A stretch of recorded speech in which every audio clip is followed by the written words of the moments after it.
A week before Thanksgiving, I accidentally overheard a conversation that felt like my heart dropped into a pit. In my parents' kitchen in Boulder, I froze when I heard my mother speaking on the phone with my aunt. "Just bring all the kids over, Olivia will watch them upstairs. That way we adults can finally enjoy a peaceful dinner." That was it. After already making me handle the entire turkey and all the food for the whole extended family, they also planned to turn me into a reluctant babysitter for 10 children. I sat in silence the whole night, replaying all the years I had been expected to sacrifice weekends, Christmas, everything, never once treated as an equal member of the family. But this time, I decided to change things.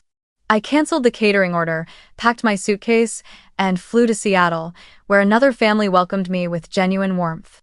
And right at noon on Thanksgiving, when my mom called frantically asking, "Where are you? Everyone is waiting for you with the turkey," I just laughed and said, "Don't wait for me, and don't wait for the turkey either." Have you ever been treated by your own family as a servant instead of a real member? Tell me how you feel and let me know where you are listening from. Hi, my name is Olivia Carter. I am 28 years old and currently live in Denver, Colorado. I work as a marketing specialist for a fast-growing startup in the mobile app technology industry. My job is busy but full of challenges. I have a steady salary, my own apartment with a cozy little kitchen, and a spice cabinet always stocked so I can experiment with new recipes. Beyond work and cooking, I also love traveling, from road trips through Colorado's mountain towns to longer journeys across state lines. From the outside, my life looks perfect, independent, free, with a solid career and close friends always by my side. But every time I return to my family, all of that seems to lose its value.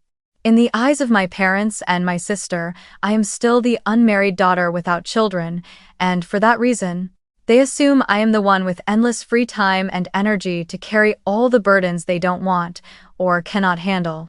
It is a label they have hung on me for years, a narrow view that makes everything I have built for myself appear invisible. My parents live in Boulder, about a 45-minute drive from Denver. Their two-story house, with a small garden in the front, has always been the gathering place for the entire extended family during the holidays. Relatives would come from everywhere: uncles, aunts, cousins, family friends. In theory, it was the picture of warmth and togetherness. But for me, that picture always came with a heavy fog. The unfair distribution of roles, the unspoken assumption that I was the one obligated to support everyone else. My daily life was already busy with work, but nearly every weekend I found myself pulled into my family's orbit, more specifically into my sister Melissa's. She is 6 years older than me and has 3 small children, 2 boys and a girl. The oldest is 8, the middle one 5, and the youngest just 3. At first, I didn't mind helping her out occasionally. I loved the kids, and I felt I could ease her load a little, especially when she complained about how overwhelming it was to juggle both her job and raising 3 children. But gradually, what began as an act of love and support turned into an unspoken obligation. Every Friday, my phone would buzz with a message from Melissa. "Olivia, I have to work late, can you pick up the kids?" Sometimes she wouldn't even bother to ask. She would just show up at my apartment door, drop off her 3 kids, and say hurriedly, "Watch them for a bit, I have something urgent." That bit usually stretched into the whole day, sometimes even overnight. And there I would be, staring at canceled plans with friends, skipping my yoga classes, and watching the little weekend trips I had carefully planned vanish into thin air. I had tried many times to have an honest conversation with Melissa. I remember one evening, after I had finally gotten her youngest to sleep, I took the chance to sit down with her. I gently explained that I needed time for myself too, that I couldn't keep watching her kids every single week. But the response I got was a sharp glare and a cutting remark. "You're so selfish, Olivia. You don't understand how hard it is to be a mother. You're still single, with nothing to worry about. Why can't you help your own sister?" I was speechless.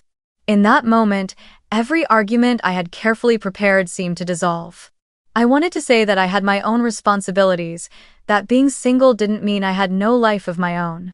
But the look in her eyes, tired, accusing, made me feel like I was the one in the wrong. Little by little, I stopped trying to argue. Instead, I quietly carried the burden of weekends filled with the sound of children crying in place of the peaceful mornings I longed for. One time I tried to share my feelings with my parents during dinner in Boulder. I thought at least they would listen, that they would understand.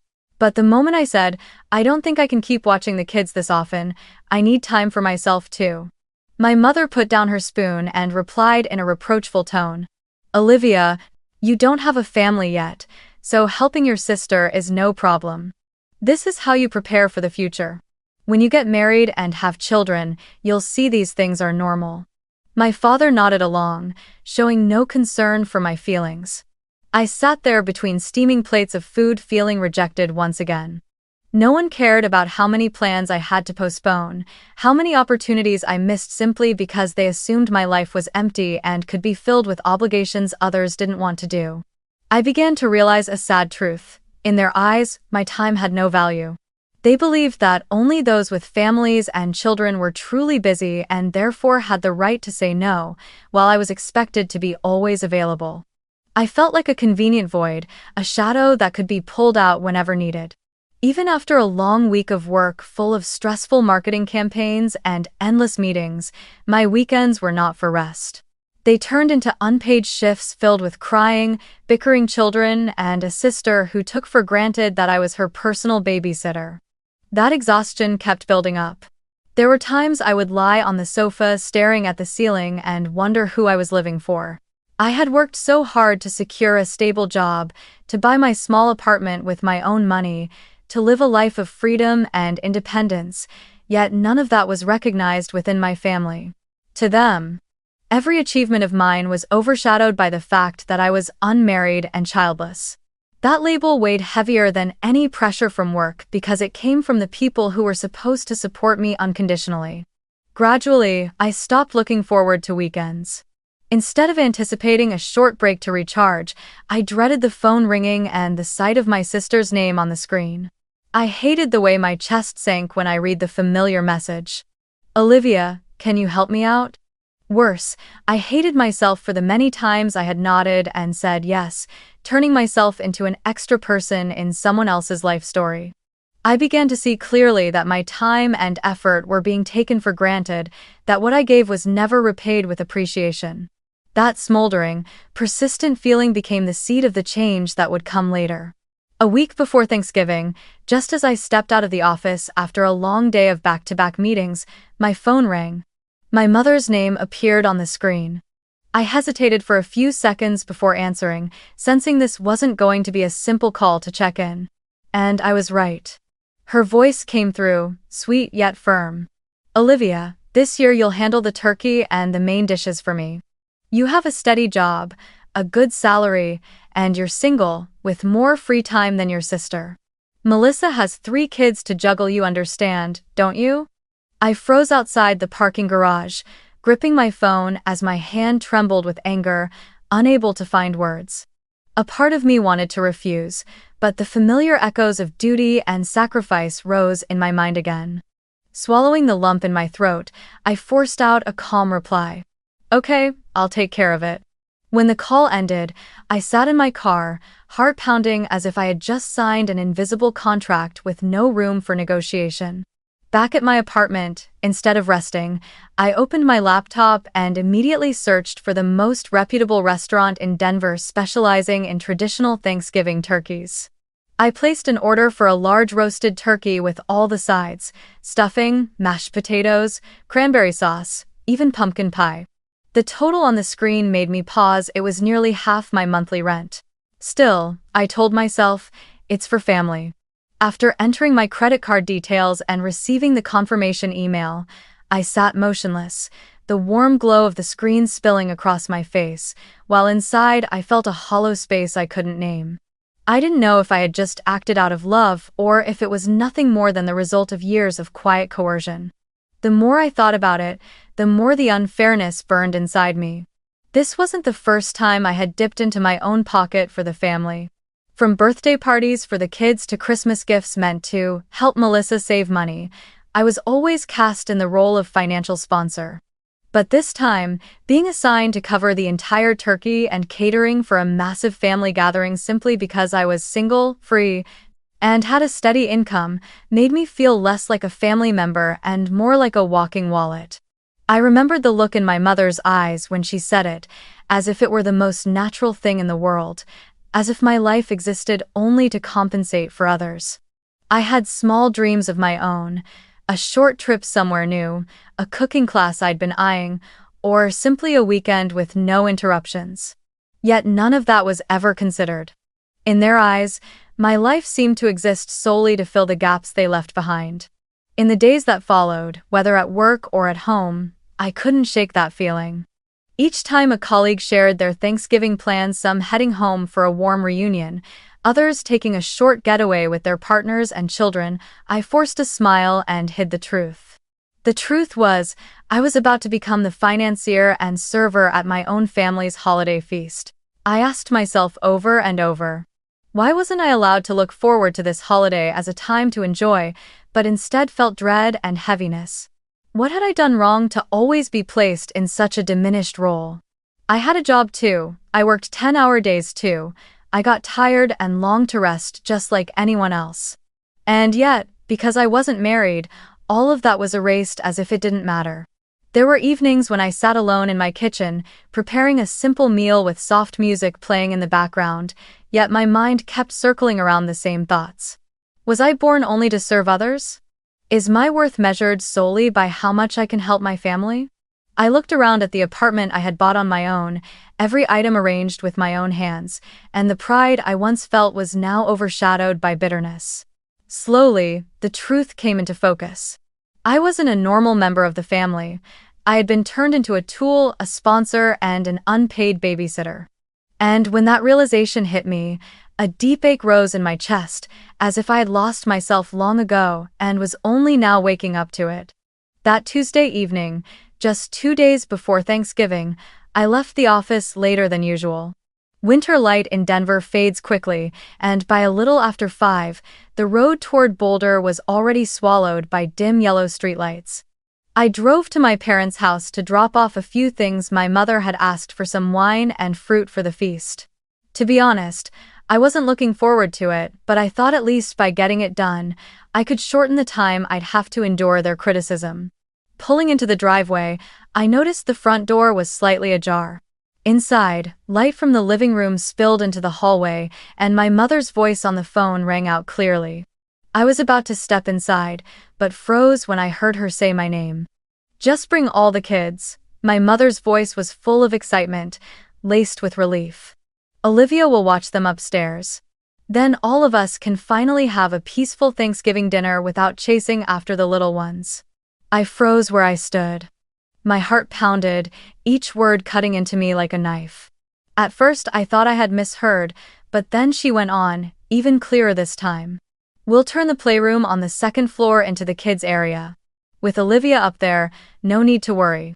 She's young, strong, and since she doesn't have a family of her own, she has plenty of free time.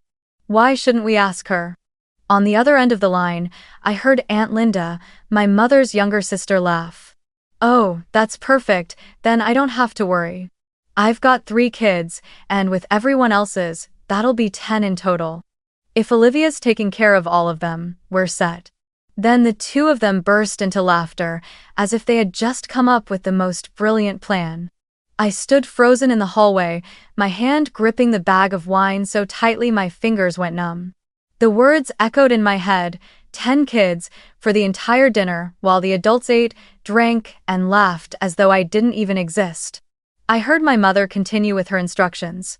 "We'll bring over the play mats, a few boxes of Lego, and we'll lock the stairgate so the kids won't run downstairs. Olivia's used to watching Melissa's children, so taking care of a few more this time won't be a problem. She already ordered the turkey from that famous restaurant, so the dinner is guaranteed to be perfect." Her voice brimmed with confidence, as if I had signed a written contract. My chest tightened with pain. I wasn't just being turned into the sponsor of the dinner, now I was also expected to be the unpaid babysitter for all 10 children in the family. What shocked me most wasn't even the plan itself, but the way they talked about it, so casual, so certain, without a single moment of hesitation. Not one of them considered that I might say no. I stepped back a pace, my back hitting the wall without realizing it. Images of past moments flashed through my mind. Melissa dropping her kids at my door and walking away, my parents patting my shoulder and saying it was my duty.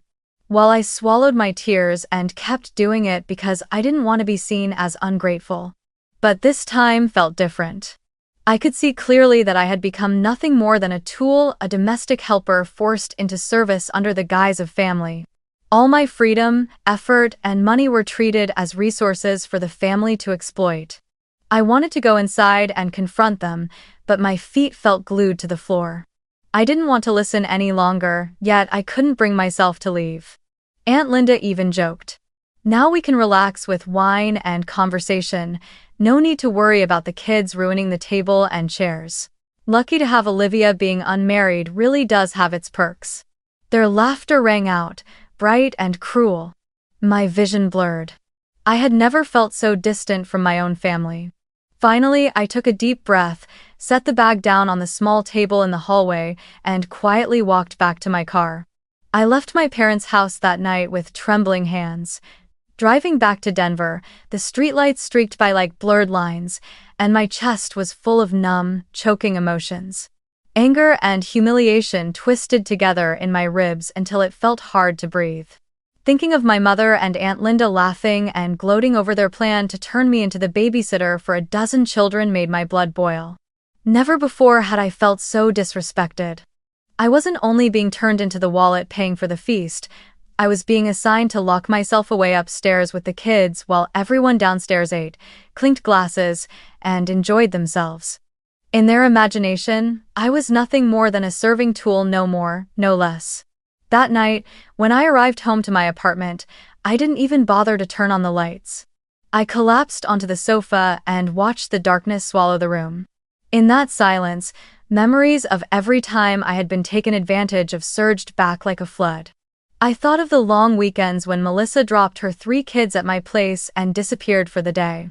I remembered Christmases when I had hoped to enjoy a warm holiday, only to end up hunched over in the kitchen cleaning while everyone else gathered in the living room.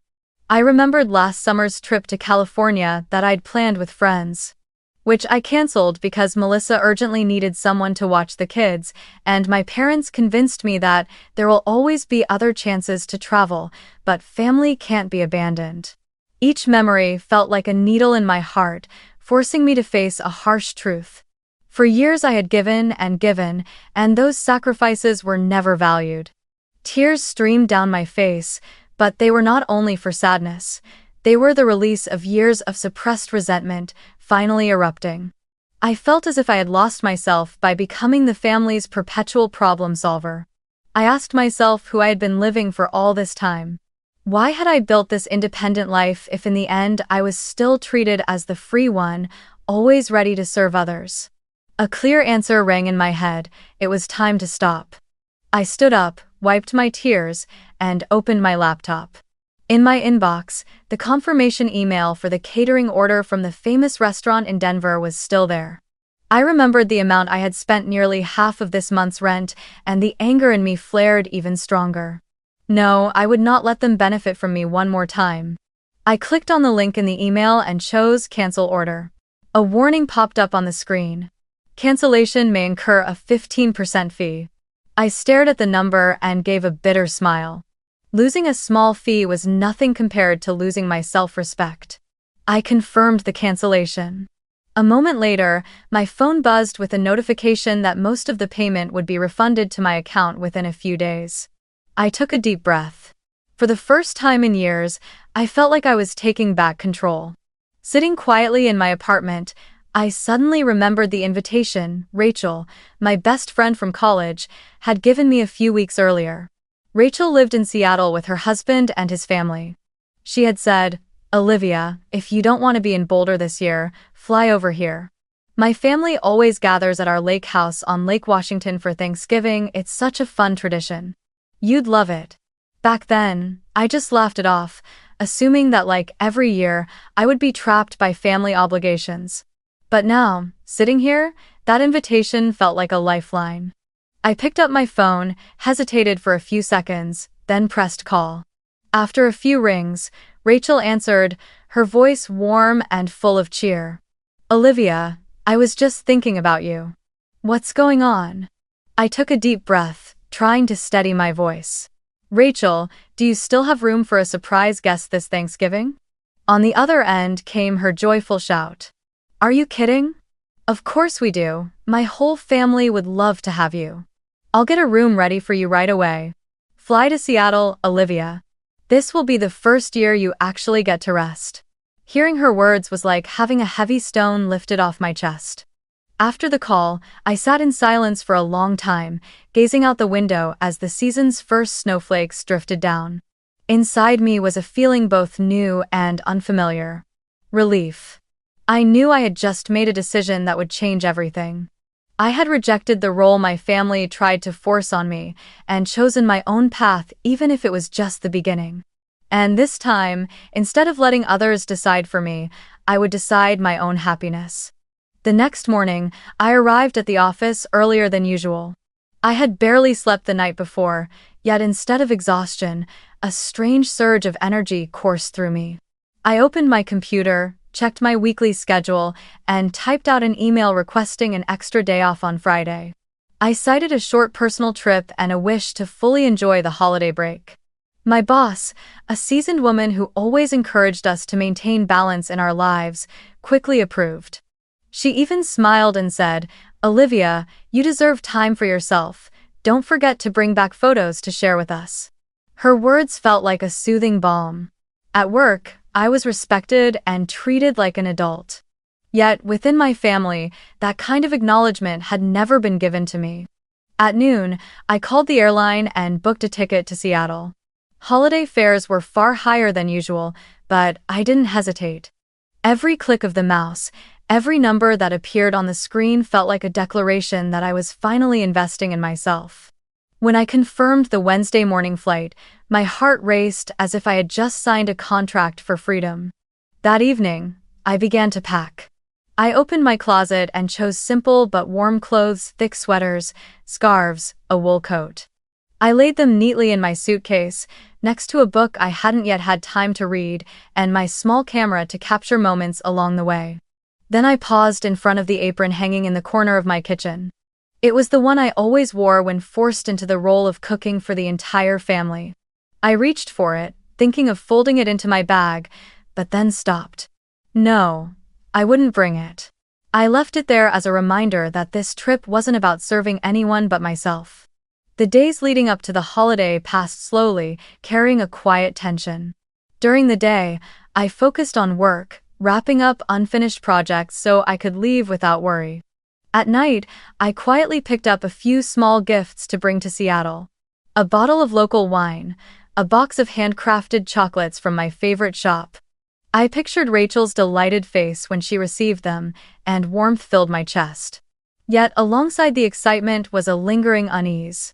I had grown up with the tradition that Thanksgiving meant gathering at the Boulder house, being present whether I wanted to or not. The thought of being absent for the first time made me restless. How furious would my parents be? Would they call me ungrateful, accuse me of betrayal? The image of the whole family gathered together while I was somewhere else sent a chill through me. But then I asked myself, had I ever truly been part of those gatherings? Over the years, had I really sat at the table with everyone else, or was I always trapped in the kitchen or stuck with the kids? Had anyone ever asked me what I wanted to eat, where I wanted to sit, or was it always the unspoken orders, "Olivia, do this. Olivia, take care of that"? The more I thought about it, the more my worries began to fade. I realized that the tradition I was afraid of missing had never actually given me a sense of belonging. So what did I really have to lose? On the last night before leaving, I sat in my apartment with the soft glow of the lamp falling over my packed suitcase. I brewed a cup of hot tea, held it in my hands, and breathed in the sweet scent of chamomile. Outside, the winter wind howled through the window frame, and light snow drifted across the street. I looked at the scene and smiled. In that moment, I felt both fear and happiness. Fear, because it was the first time I dared to break away from my family's mold, the first time I faced the possibility of their anger and judgment. But happiness, because at last I had chosen myself. I was stepping out of the endless cycle of duty imposed by others, reaching for something simple that I had been missing all along: peace. Before bed, I switched my phone to silent mode, something I had rarely dared to do in the past. I wanted to wake up without interruptions, without hearing, "Olivia, don't forget to pick this up." Or, "Olivia, remember to handle that." I pulled the blanket over me, closed my eyes, and for the first time in days, I slept deeply. In my dreams, I was walking along a golden leaf-covered path in Seattle, laughter echoing ahead of me. And inside, a fragile yet steady belief began to grow. I was about to start a new journey, one where I could finally be myself, no longer just a shadow in my family. On the morning of November 22, I pulled my small suitcase through Denver Airport. The sky was just beginning to lighten, snow falling softly over the long rows of parked cars. My heart raced as I passed through security, not from nerves about the flight, but from the realization that I was leaving behind the cycle that had trapped me for so many years. The 2-hour flight passed quickly, and when the plane touched down in Seattle, the sky was a soft gray but the air was fresh, with tall evergreens rising through the mist. I wheeled my luggage out of the terminal and immediately spotted Rachel waving. She threw her arms around me, her bright smile washing away every lingering worry inside me. "Olivia, you really came. My family is going to be so excited," she exclaimed. I hugged her back, warmth spreading through me as if I had stepped into a completely different world. We drove for about an hour from the city to the suburbs along Lake Washington, where Rachel's family had a wooden lake house. The road wound through forests of pine and along deep blue waters reflecting the sky. When the car turned onto a narrow path, the house appeared among the trees. It was built from dark cedar wood, with a steep roof dusted in snow, windows glowing with golden light, and smoke curling up from the chimney. The sight made my chest tighten. It was simple, warm, and full of life. As we pulled in, the front door swung open. Rachel's parents, both in their 60s, along with her husband and 2 children, rushed out to greet me. "Welcome, Olivia," her mother said, hugging me tightly without a hint of hesitation. Rachel's husband shook my hand while the kids chattered excitedly, asking if I wanted to see their rooms. I was almost stunned by the warmth of it all. I wasn't treated like a guest, I was welcomed as though I were family returning home. Inside, the air was filled with the scent of cinnamon and butter. The living room was spacious, with high wooden ceilings, a green wreath hanging above, and a fireplace blazing with warmth. On the dining table, a wine-red cloth was spread neatly, a vase of golden sunflowers sat in the center, surrounded by gleaming white porcelain plates. I set down my suitcase, feeling as though I was being wrapped in a peace I had never known before. Rachel led me upstairs and opened the door to the guest room. A large bed covered with a soft wool blanket, a window facing the still lake where a few doves perched quietly. "This will be your room, Olivia. Treat it like your own home," Rachel said, her sincerity so overwhelming I had to bite my lip to keep the tears from spilling. That afternoon, as the whole family worked together to prepare dinner, I was amazed at how naturally tasks were shared. Rachel's father rolled up his sleeves to chop vegetables, her mother stirred a pot of pumpkin soup, Rachel handled dessert, and the kids folded napkins into little turkeys. I hesitated for a moment, expecting to be loaded with endless chores like back in Boulder. But instead, her mother smiled at me and said, "Olivia, you're our guest. Just pick whatever you'd enjoy helping with. No one is forcing you." I chose to slice fruit, a simple task, but one that allowed me to contribute without being diminished. When I finished, everyone praised me at once. "Olivia, you're so skillful." Such simple words, yet ones I had never once heard from my own family. That evening, when the family gathered around the table, I sat between Rachel and her mother. On the table was a golden roasted turkey, rich gravy, smooth mashed potatoes.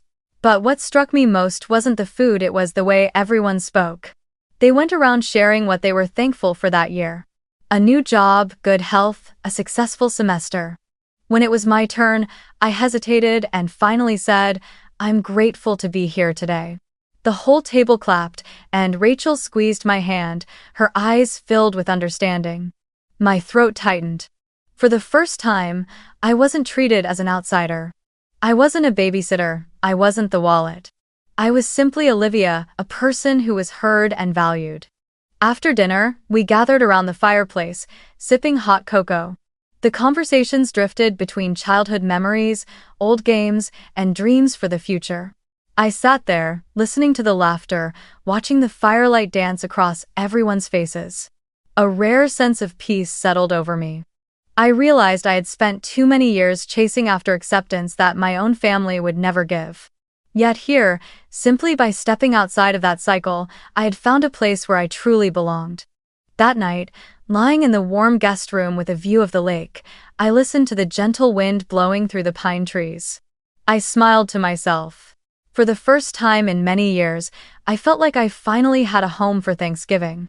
By noon on Thanksgiving Day, the lake house was alive with laughter. Rachel's mother was teaching the children how to fold paper cranes, the smell of roasting turkey filled the air, and I sat in the living room with a cup of hot cocoa in my hands, my heart light and calm. Just then, my phone began to vibrate.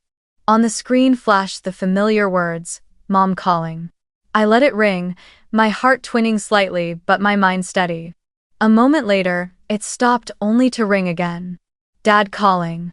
I drew in a deep breath and pressed the silence button. But the calls didn't stop.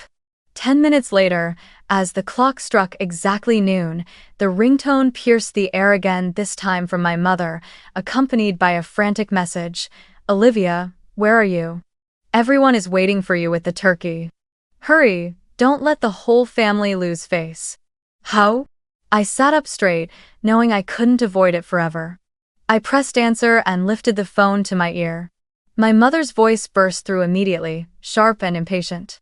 "Olivia, where are you? The guests are all here, the whole family is waiting for you to bring the turkey. How dare you be late like this? This is your responsibility." I kept my voice calm, so calm, it surprised me. "Mom, don't wait for me. I'm not coming. And I'm not bringing the turkey." "Oh." There was silence on the other end for a few seconds, then an explosion. "What? What did you just say? Everyone is counting on you. How can you abandon your family like this?" I tightened my grip on the cup of cocoa in my hand and answered slowly. "Mom, I heard your call with Aunt Linda on Tuesday. I know all about the plan to turn me into a babysitter for 10 kids upstairs while the adults ate downstairs. I won't be part of that anymore." "Habu?" Her voice shot up, furious. "You were eavesdropping? You are so selfish. All we wanted was one peaceful dinner. Is that so wrong? You're not married, you should be the one to sacrifice for your family." Before I could reply, my father snatched the phone. His voice was lower, but just as harsh. "Olivia, you've humiliated this family. Everyone is watching us, the guests are wondering where the turkey is. Do you want people to think we don't know how to host? You've shamed your parents completely." Listening to him, I didn't feel the sting I once would have. Instead, I almost laughed at how their concern was always about appearances, never about my feelings. My reply was crisp. "I haven't humiliated anyone. I'm simply refusing to be taken advantage of again. If you feel ashamed, it's because your plan was flawed, not because of me." "Ivan." Then Melissa's voice cut in, dripping with contempt. "Oh my God, Olivia, you're unbelievable. I'm busy with the kids, Mom and Dad are getting older, and all you had to do was help a little. But you can't even do that, you're so selfish, always thinking only of yourself. No wonder you're still single, no one could put up with that attitude." Her words stabbed like knives, but I was ready for them. I drew in a deep breath and answered firmly. "Melissa, don't twist the truth. For years I've sacrificed for you and your kids, weekends, holidays, even Christmas. I've lost countless hours and opportunities because of your endless demands. And not once have I heard a thank you. Only more blame. So this time, I'm saying enough. On the other end of the line, the air seemed to tighten, and then my mother broke into sobs. "If you do this, the family will fall apart.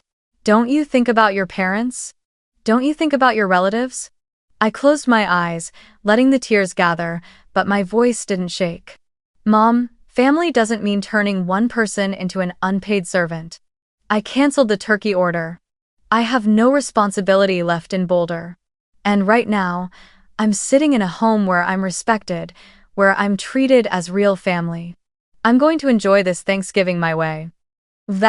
I looked around. Rachel sat beside me, her hand on my shoulder, her eyes full of encouragement. The fireplace burned brightly, the smell of turkey filled the air, and the laughter of people who shared no blood with me wrapped me in a sense of belonging I had never felt before. When I ended the call and set my phone down on the wooden table in Rachel's living room, a strange peace washed over me. I knew that in Boulder, the scene unfolding was the complete opposite. My mother was likely running frantically around the kitchen, her face flushed with anger and worry, while guests exchanged uncomfortable glances. There was no turkey, the table was missing its centerpiece dish, and the relatives so used to a picture-perfect feast were beginning to murmur their complaints. Upstairs, 10 children screamed and ran wild without anyone to contain them. Melissa was probably struggling to control her 3 kids while loudly blaming me to anyone willing to listen. My father, no doubt, stood awkwardly in the middle of the living room, his forced voice trying to smooth things over, but every explanation only spreading more irritation. Some guests probably forced polite smiles, but I could clearly imagine Aunt Linda sighing with folded arms, and a few hot-tempered uncles shaking their heads, muttering, "Never seen a Thanksgiving this chaotic." Then, one by one, they stood, making excuses to leave early, abandoning the heavy air inside the house once proudly called the center of family unity. It felt like 2 films were playing in my head at once. On one side, Boulder in complete chaos, and on the other, here in Seattle, where I sat in the warm circle of people who shared no blood with me.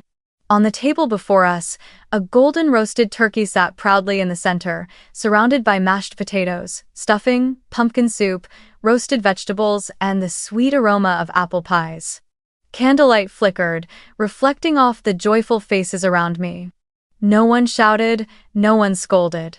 Instead, every story was listened to with care. Rachel's mother asked me about my marketing work in Denver, her eyes filled with genuine interest rather than judgment. Rachel's husband shared a childhood memory of fishing with his father on the very lake outside, his voice light-hearted and warm. After finishing their meals, the children were allowed to bring toys into their playroom, occasionally running out to show off their Lego creations, instantly met with praise and gentle guidance. No one was forced, no one had to sacrifice. Everything flowed smoothly, harmoniously, like a soft melody. As I ate, I couldn't stop comparing the 2 worlds. In Boulder, I was certain my mother was still scolding my father for not managing the situation. Melissa was shouting that Olivia is so selfish, while the children cried in exhaustion from being neglected. That atmosphere could never truly be called a family gathering. It was nothing more than a broken play where everyone tried to save face while exposing their selfishness and disregard for one another. In contrast, here in Seattle, I sat at a table where, for the first time, I was simply myself. I was part of a dinner where my presence wasn't tied to heavy responsibilities, wasn't paid for with money or labor. I was part of the joy, not the burden. After dinner, everyone gathered in the living room, stoking the fire in the hearth. The children sat around a small table playing board games, while the adults split into teams for a trivia game about American history and culture. Rachel pulled me onto her team, and when I answered a tough question correctly, the whole group cheered. I laughed, surprised at how light I felt. No one mocked me with, "You must have too much free time to know things like that." No one treated me as an outsider. I was simply a friend, a guest who was respected. I leaned back on the sofa, soaking in the warmth of the fire, listening to laughter echo through the wooden house, and suddenly realized this was the image I had always longed for whenever I thought of family. Meanwhile, in Boulder, I knew the evening was unraveling. Guests who were dissatisfied would start leaving, and the dinner would be declared a failure. My parents would lament that this year was the greatest embarrassment, while Melissa would keep throwing blame at me. The irony was sharp. By trying to exploit me to protect their pride, they had only destroyed it, and I, the one they pushed aside, was living the most peaceful holiday of my life.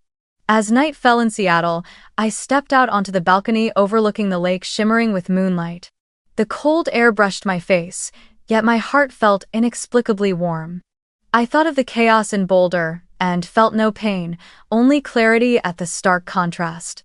One side was chaos, fed by selfishness and exploitation. The other was peace, built on respect and love. And I knew then my choice had led me exactly where I belonged. For the first time in years, I no longer felt trapped in a cycle. I had found a place to belong, not defined by blood, but by genuine respect. 3 days after Thanksgiving, when I had just returned from Seattle, my Denver apartment still carried faint traces of cinnamon and vanilla from the gifts Rachel had sent with me. I had just experienced one of the most beautiful holidays of my life, but that sense of peace didn't last long. That afternoon, a heavy knocking rattled my door. I hesitated for a moment, then stepped forward to open it.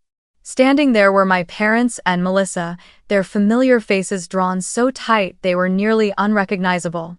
Without a greeting, they marched straight into the living room and dropped onto the sofa as if the place still belonged to them. My mother spoke first. Her voice shook, half reproach and half accusation. "Olivia, do you realize what you've done? The whole family fell apart because of you. This Thanksgiving was a disaster. Everyone was waiting for you at the turkey, and when they realized you weren't coming, the guests left, the kids ran wild, the house was chaos. We've never been so humiliated." My father followed, his eyes stern. "People will say we don't know how to raise our children. You turned us into a laughingstock in front of the entire family." I listened, strangely calm. After my days in Seattle, I had gained enough distance not to fall back into the old, familiar guilt. I set my teacup on the table, looked them directly in the eyes, and spoke slowly. "Mom, Dad, this wasn't my fault. It was the consequence of the plan you and Aunt Linda made behind my back. I heard everything. You intended to make me the babysitter for 10 children while everyone else downstairs ate and laughed. I am no longer a child you can order around like that." Melissa scoffed, folding her arms. "Oh my God, Olivia, you're still playing the victim. Do you know how hard I've worked? Do you know what it's like to juggle 3 small children? I only asked you to sacrifice one day and you couldn't even do that. You're so selfish." I turned to her, my voice steady and no longer trembling. "Melissa, for many years I've sacrificed far more than one day. I missed holidays, canceled trips, gave up my weekends to watch your children, cleaned up after parties, and cooked for everyone. But not once did I hear a thank you. Only more demands and blame. So this time, I choose to stop." The room felt thick and heavy. My mother began to cry, gripping the edge of the sofa. "How can you say that?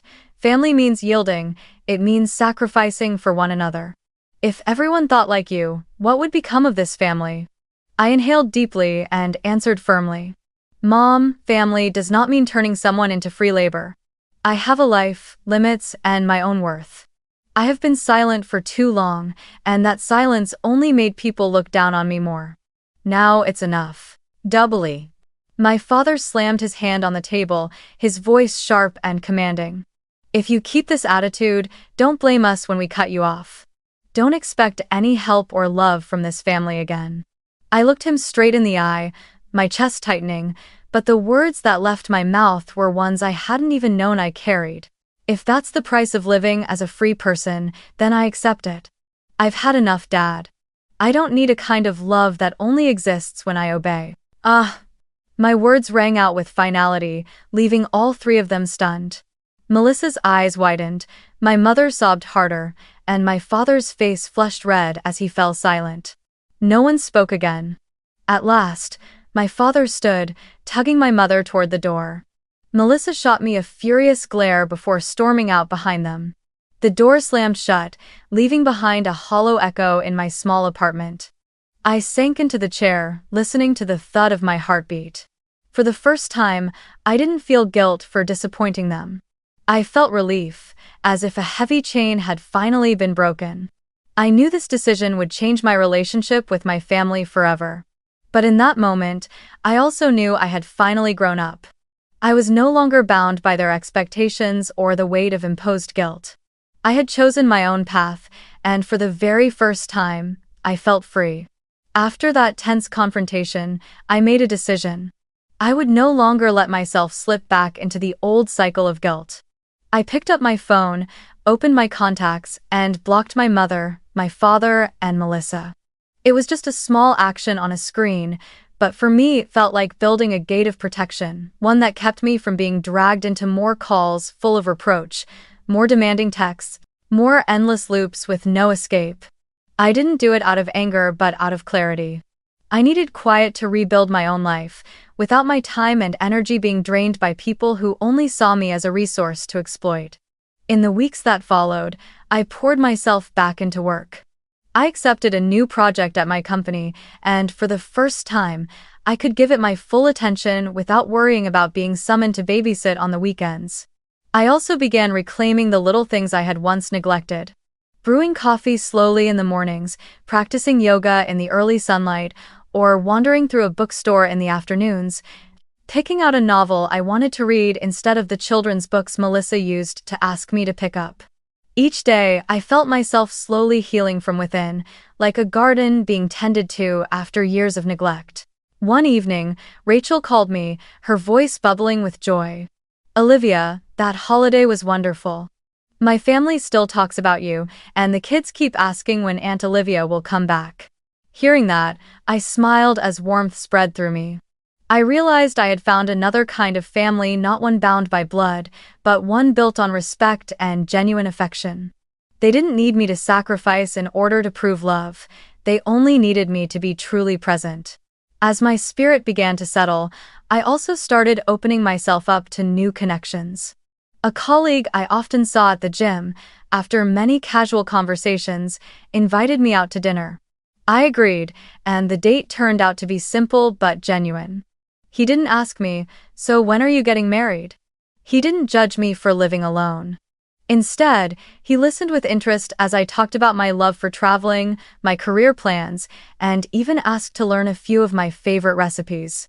I realized then that the world was full of people who could see and appreciate me as an independent person, not as a tool to serve someone else's needs. Looking back on the road I've traveled, I've taken away a hard-earned lesson that I want to share with anyone listening. Family does not mean you must accept being taken advantage of. True kinship never turns you into the one who carries everything while being neglected yourself. Setting boundaries is not selfish, it is an act of self-love. When you dare to say no to unfair demands, you are saying yes to your own worth and peace of mind. I know some may hear this and think I am too harsh, that I should forgive. But forgiveness does not mean allowing yourself to be hurt again. Sometimes forgiveness is letting go of the expectation that they will ever change. And I have chosen to let go. Because I deserve to be with people who truly value me, not those who only look for ways to use me. One evening, in early December, as Denver lay blanketed in the season's first snow, I stood by my apartment window watching the flakes drift gently outside. The streetlights shimmered against the white ground, creating a quiet, breathtaking scene. Holding a cup of hot cocoa in my hands, I smiled softly. For the first time in years, I felt free. Not the halfway kind of freedom that comes from a few days of rest before returning to sacrifice, but true freedom, the freedom of someone who had dared to set boundaries, dared to choose herself, dared to step out of the endless cycle of being used. And in that moment, I knew my journey was only beginning. But unlike before, this time I was moving forward without the weight on my shoulders, walking with light steps toward a future where I could finally be myself, whole and happy. Thank you for listening, and I'll see you again in the next stories released daily here on Familial Stories Exposed.